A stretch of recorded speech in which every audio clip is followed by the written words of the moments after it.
টুর্নামেন্টের শুরু থেকে আমাদের অ্যাজ এ বোলিং ইউনিট আমরা খুব ভালো বোলিং করতেছিলাম, আর আমাদের বিশ্বাস ছিল যে আমাদের যে বোলিং ইউনিট আছে আমরা যদি 120 করি তাহলে আমরা ফাইট দিতে পারবো। সো ওই বিশ্বাসটা আমাদের মধ্যে ছিল। আর আমরা যখন পাওয়ার প্লেতে বোলিং শুরু করি আমি আর আলিস, আমাদের সবসময় প্ল্যান ছিল যে আমরা কীভাবে কত কম রান দিয়ে বেরিয়ে যাব।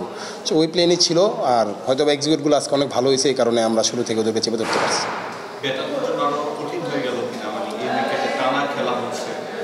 আমার মনে হয় আজকে ডিসেন্ট উইকেটই ছিল, আমরা হয়তো বা কিছু ব্যাক টু ব্যাক উইকেট পড়ছে, কিছু শর্টস এক্সিকিউট করতে পারিনি, বাট উইকেট আমার মনে হয় ভালো ছিল বোলিং করে মনে হয়।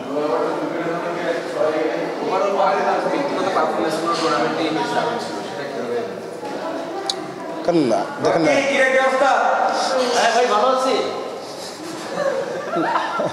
না সবসময় চেষ্টা করি বা ভালো কীভাবে কত ভালো করা যায়, কারণ আমার কাছে চেষ্টাটা আছে কীভাবে ভালো পারফরমেন্স করি, ওই চেষ্টাটা সবসময় থাকে, এই ক্ষুদাটা আছে যে সবসময় পারফর্ম করো। আলহামদুলিল্লাহ ইনশাআল্লাহ আমরা আমাদের বেস্ট শটটা দিব। আপনাদের ক্যাপ্টেন মাইম শেখ ব্যাট হাতে ভালো পারফর্ম করছেন, how would you rate him as a captain, captaincy তার কেমন দেখছেন বা আপনাদের কিভাবে মোটিভেট করছে? না উনি খুব ভালো ক্যাপ্টেন্সি করতেছে, সাথে সাথে ওনার ব্যাটিংটাও অনেক ইফেক্ট করতেছে, এই কারণে মাঠের ভিতরে যখন আমরা উনি যে ডিসিশন করে নিচ্ছে খুব ভালো ডিসিশন নিচ্ছে, আর আমাদের সবসময় চাঙ্গা রাখতেছে, বলারদের ফ্রিডমটা দিচ্ছে যে এইভাবে করো বা এইভাবে করলে ভালো হয়, চেষ্টা করে দেখো। আপনি দেখবেন না আজকে কায়েস ভাই যখন আউট হইলো ওই বলটাতেই শুধু বলছে যে একটা বল স্লিপ নেই, তো আমি বললাম ঠিক আছে ভাই দাঁড়ান। সো ওনার ডিসিশনগুলো ভালো হচ্ছে মাঠে। বছর শেষের খুশি নগদে হবে বেশি। নগদ পেমেন্টে নির্দিষ্ট ক্যাটাগরির কেনাকাটায় 300 টাকা পর্যন্ত ক্যাশব্যাক। মেট্রো দুইটাই ফাইনালে, কিন্তু যদি খাতা কলমে দেখা যায় এই দুই দলে ন্যাশনাল টিমের কারেন্ট প্লেয়ার সবচেয়ে কম বা বড় তারকা কম, অথচ এই দুই দলই ফাইনালে গেল। এটা কি এমন মেসেজ দেয় কিনা যে টি-20 বড় নামের খেলা নয়, যে পারফর্ম করতে হবে তাই না? দেখেন টি-20 এরকম একটা খেলা, আপনি পার্টিকুলার ডেতে যারা ভালো করবে তারাই জিতবে, এখানে নাম দেখে টি-20 খেলা হয় না। সো আমার মনে হয় জিনিসটা সব জায়গায় হয়। সো আমার মনে হয় দুই দল ফাইনালে উঠছে, মেট্রো রংপুর, তারা যোগ্য অনুযায়ী উঠছে ফাইনাল। একটা ভালো মোমেন্টাম ছিল, আমরা শুরু থেকে জিততেছিলাম, বাট গতকাল লাস্ট যে কোয়ালিফায়ার ওখানে আমরা হারলাম। হয়তো বা আমরা আরেকটু ব্যাটিংটা ভালো করলে ওই ম্যাচটা আমরা বের করে ফেলতে পারতাম, কারণ আমরা লাস্ট ওভার থেকে নিয়ে গেছিলাম বলাররা। সো আমাদের কনফিডেন্টটা আছে যে আমরা যদি 120 রানও করি ফাইনালে, আমরা ওই 120 রান যেন ফাইট করতে পারবো।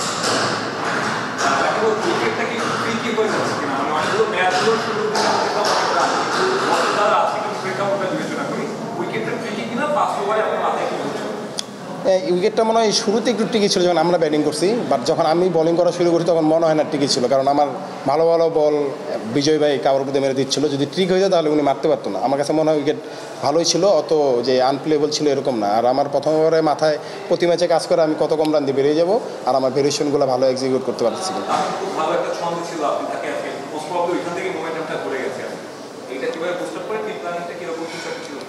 না লেফটির সময় আমার প্ল্যানিং ছিল আমি যে ইনসুইং আমরাটা মারি এটাই করব, বেরিয়ে যায় লেফটির সময়। সো আমি ওটাই চেষ্টা করছি। 3টা বল বেরোয় যাওয়ার পর আমি চিন্তা করছি যে সেম গ্রিপে গিয়ে একটা বল টার্ন করানোর জন্য। সো ওই জায়গায় আমি এক্সিকিউটটা ভালো করতে পারছি, আর আলহামদুলিল্লাহ উইকেটটা পড়ছে।